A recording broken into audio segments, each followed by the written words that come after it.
Click করুন অ্যাপের bell আইকনে আর সাবস্ক্রাইব করুন এবিপি আনন্দ। সব সময় থাকুন খবরে। বিক্ষুব্ধ তৃণমূল বিধায়ক মিহির গোস্বামীর গতিবিধির উপর নজর রাখছে বিজেপি। তিনি গেরুয়া শিবিরে যোগ দেবেন বলে আশা প্রকাশ রাজ্য বিজেপির সাধারণ সম্পাদকের।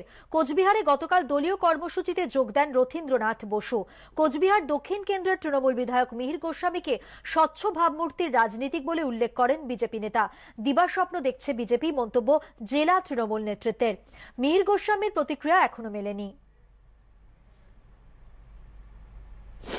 দেখুন, মিহিরবাবু একজন পুরনো রাজনীতিবিদ। মিহিরবাবু অনেক দিন ধরে তৃণমূল কংগ্রেসে আছেন এবং সজ্জন ব্যক্তি। মিহিরবাবু দল সম্বন্ধে বীতশ্রদ্ধ হয়ে গেছে। তৃণমূল দলটার তৃণমূল দল নেই।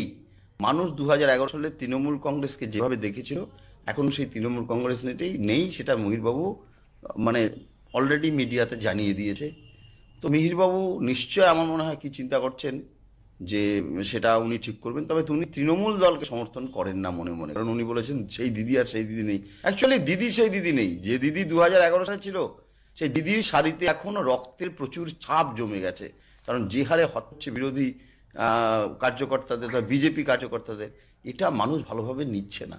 হয়তো ক্ষোভ বিক্ষোভ আছে, হতে পারে, কিন্তু এটা এখন পর্যন্ত জানি তাদের বিজেপির সঙ্গে কোনো সম্পর্ক নাই, এটা আমি যতটা জানি।